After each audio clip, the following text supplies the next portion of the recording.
Om Namo Bhagavate Vasudevaya.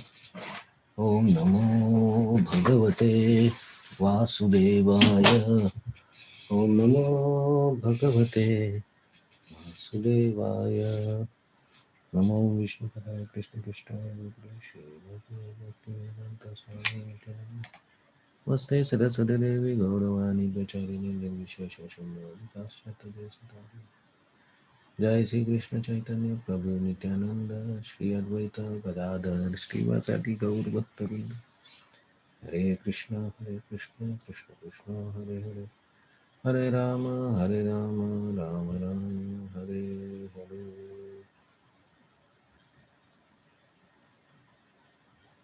Hare Krishna. So today we'll see shloka number, so chapter 2, shloka number 28. So let us chant the shloka. If anybody wants, please follow. Avyaktadini bhutani vyaktamadhyani bharata avyakta nidhanani eva tatra ka paridevana avyaktadini bhutani व्यक्तमध्यानि Bharat अव्यक्तनिधनानि एव तत्र का परिदेवना.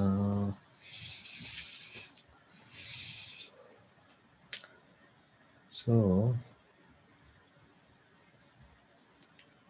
translation and purport is all created beings are unmanifest in their beginning, manifest in their interim, and unmanifest again when annihilated. So, what need is there for lamentation? Purport. Accepting that there are two classes of philosophers, one believing in the existence of the soul and other not believing in the existing of the soul. There is no cause of lamentation for lamentation in either case. Non-believers in the existence of the soul are called atheists by followers of Vedic wisdom. Yet, even if, for argument's sake, we accept this atheistic theory, there is still no cause for lamentation. Apart from separate existence of the soul, material elements remain unmanifest before creation. From this subtle state of non-manifestation comes manifestation, just as from ether air is generated, from air fire is generated, from fire water is generated, and from water earth is generated. From the earth, many varieties of manifestations take place. Take, for example, a big skyscraper manifested from earth. When it is dismantled, the manifestation becomes again unmanifested and remains as atoms in ultimate stage. The law of conservation of energy remains, but in course of time, things are manifested and unmanifested. That is the difference. Then what cause is there for lamentation, either in the stage of manifestation or in unmanifestation? Somehow or other, even in unmanifested state, things are not lost. Both at the beginning and end, all the elements remain unmanifested, and only in the middle they are manifested. This does not make any material difference. As if we accept the Vedic conclusion as stated, and if we accept the Vedic conclusion as stated in Bhagavad Gita that these material bodies are perishable in due course of time, antavanta imade, but soul is eternal. Nitya Sokta Sharirana, then we must remember always that body is like a dress. Therefore, why lament for changing of dress? The material body has no factual existence in relation to eternal soul. It is something like a dream. In a dream, we may think of flying in the sky or sitting on a chariot as a king, but when we wake up, we can see that we are neither in the sky nor seated in the chariot, on the chariot. The Vedic wisdom encourages self-realization on the basis of non-existence of material body. Therefore, in either case, Whether one believes in existence of the soul or one does not believe in the existence of the soul, there is no cause for lamentation for loss of the body. So here Krishna continuing his instruction based on the concept of material body. So avyaktadini bhutani. So avyaktadini means unmanifested. Right? Vyakta madhyani cha, in the middle they are visible.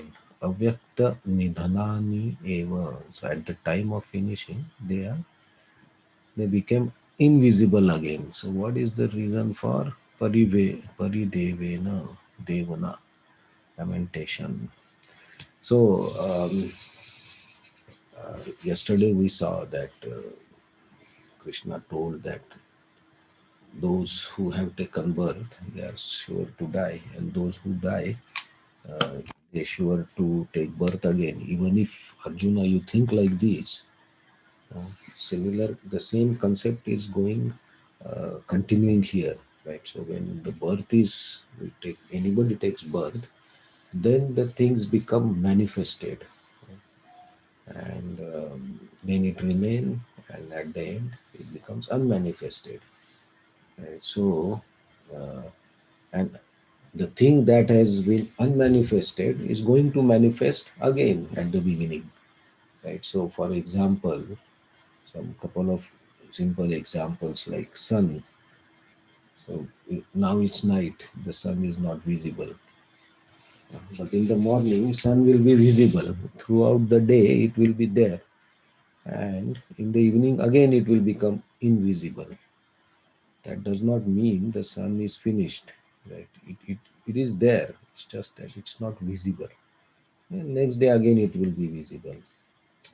Similarly, uh, if we see the farms, right, the crops, so if we see the land is just land is there, then the farmer will do farming, he will do all that process, then he sow the seeds, then the crops come up, and then they are harvested and they again finish. So when the land is there, the crops are unmanifested, and when the seed is put in the land or the soil, that starts the manifestation. Then we can see the crops for some time.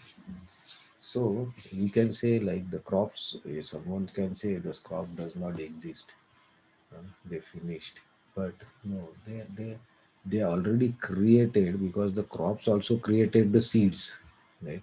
And those seeds will be used for the next season also to bring more crops, and some will be sold but some will be kept. So seeds, they contain the crop, right? So similarly, like whatever activities we do, the soul or the body, whatever activities does, it remains like a seed, and when we get the body, then it becomes manifested, and then after some time, the body being a physical material element, it starts decaying, and with the decay of the body, it finishes, but the seed remains. So this is some few examples that I have heard too, or I also thought that this may explain something. So some relationship with the practical examples. So similarly, Krishna is telling Arjuna that everything is going to finish. So as your grandfather and your teachers also are going to finish. And so what is important is what you do with yourself, because based on your execution of your dharma in this birth, you will be deciding what is your next destination. So he's, as a kshatriya, he should do his dharma of fighting in the war, even if he thinks that soul is not there, or even if body only remains. In any case he has to fight. There is no difference even in both the arguments. So here we can see, like for few of the verses, for last few verses, Krishna is repeating the same points, right? So He previously about the soul, Krishna repeated the same thing. Now he's repeating the same thing about the body. So this type of repetition of things or teachings is for stressing the importance of the point, and to make the listener understand that this is the only truth, and this is the fact. Because uh, it need, when the fact has to be um, inculcated, or it has to be put in the mind of a student, then it has to be repeated. Say similarly, like when we go for exam, right? The kids prepare for exam. We also used to prepare for exam. So we don't read only once. We read the same thing 10 times. When we do the revisions, we memorize. Then also we check. So then we actually write, we can write the answers in the exam. So similarly, this Vedic teachings also, they are like repetitions. So sometimes we think like, oh, this is the same thing is repeating continuously.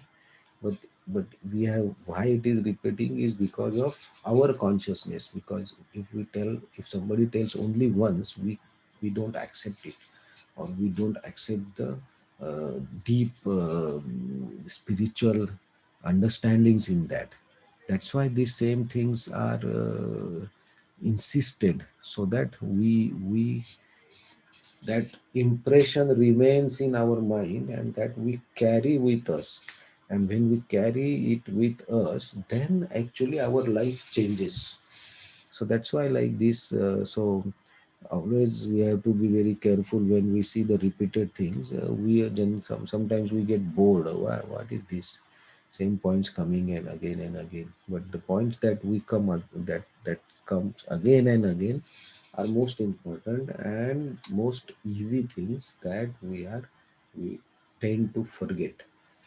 So here Krishna is telling Arjuna, because it's not we are listening in this stage, but Arjuna is already devastated mentally and intellectually also. He don't know what is to be done. So in that situation, only option is to enforce what arguments of the he has put.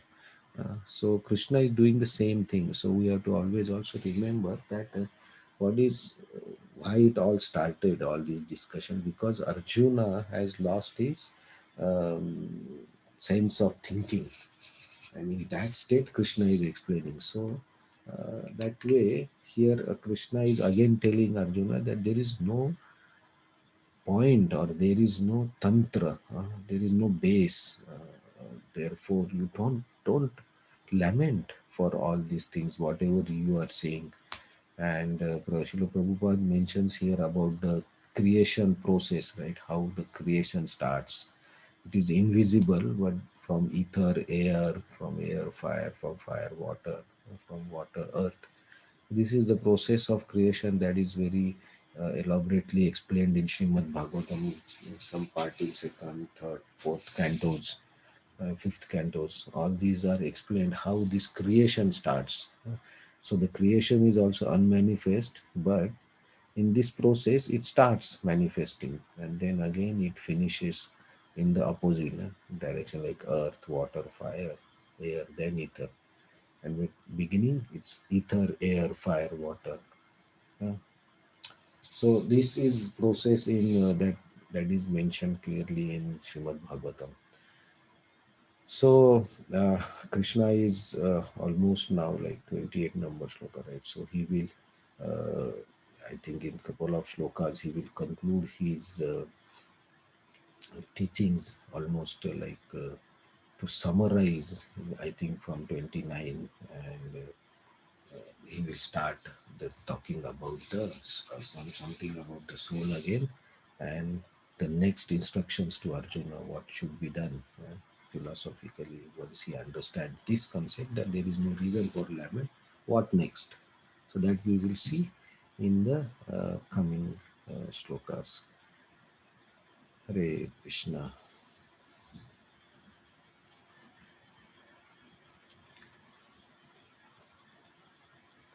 So if anybody wants to add any examples, any realizations that help us to understand these points, then please feel free to add.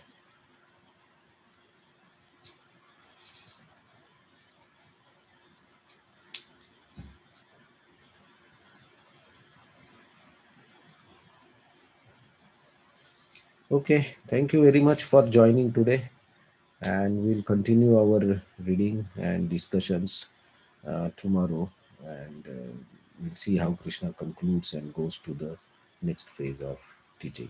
Hare Krishna. Thank you very much. Hare Krishna.